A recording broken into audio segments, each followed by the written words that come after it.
अजय नारायण जी जो हैं, हम्म। इनका ही पेशा ही है कि ब्याज पे भी पैसा चलाते हैं और अपने घर में टार्चर रूम बनवाए हैं। हम्म। वहाँ कमरे में बंद करके टार्चर करते हैं, मारते हैं, फिर हम्म। जो है हम्म।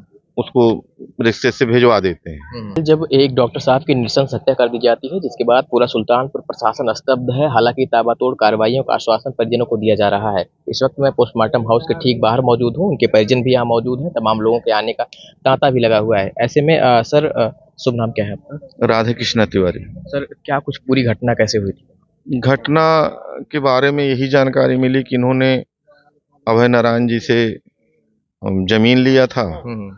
और जमीन का पैसा भी दे दिए थे। वो लोग घर बनाने के लिए गुंडा टैक्स मांग रहे थे, अच्छा। वो इन्होंने इनकार कर दिया, तो धोखे से बुला के लोगों ने मारा। तो सर, किस तरह जैसे जो जमीन उन्होंने लिया था उसका जी, पूरा पैसा तो उन्होंने दे दिया था हाँ ना? दे दिया, तो उसकी रजिस्ट्री भी हो चुकी है। हम्म। लेकिन वो लोग नवरात्र में बनवाना चाह रहे थे, हम्म। तो उसी सिलसिले में बातचीत चल रही थी, तो लोग कुछ और पैसा गुंडा टैक्स मांग रहे थे, हम्म। रंगदारी अपनी कि आप इतना आप दे दीजिए हम्म। तब आप बनाइए। उसी सिलसिले में गए थे बात करने के लिए, हम्म। लोगों ने जान ही ले लिया उनकी। इस पूरी घटना को कहाँ लोगों ने अंजाम दिया था? ये क्योंकि हम तो रहते हैं इलाहाबाद में, बहुत परफेक्ट नहीं बता पाएंगे, लेकिन इन्होंने इनकी जो अभय नारायण जी की जो वो है टार्चर, अजय नारायण जी जो हैं, सॉरी अजय नारायण जी जो हैं, इनका ही पेशा ही है कि ब्याज पे भी पैसा चलाते हैं और अपने घर में टार्चर रूम बनवाए हैं।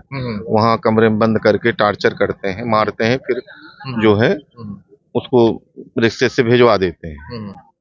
तो वही हाल इनके साथ भी किया, इन्होंने इनको मार के। अच्छा, ये कोई पहली घटना नहीं है, मतलब आदतन वो लगातार लोगों को टॉर्चर करने का काम? पेशेवर है, पेशेवर। है पेशेवर है। तो अभी तक सर प्रशासन इसमें किस तरीके से आप लोगों का प्रशासन सहयोग? का पूरा कॉपरेशन है मेरे पास। हम्म। सारे प्रशासन के जितने भी आला अधिकारी हैं, सब कॉपरेटिव। सर, इसमें कितने लोगों के नाम तहरीर दी गई थी? अभी तो चूंकि तहरीर तो भाभी जी ने दिया है रात में, और उस समय क्या होश था क्या नहीं, लेकिन अभी तहरीर में हम थोड़ा तब्दीली कराना चाहेंगे। अच्छा सर, ये डॉक्टर साहब कहाँ पर पोस्टेड थे और किस तरीके के सरकारी डॉक्टर थे या संविदा पर? संविदा पे।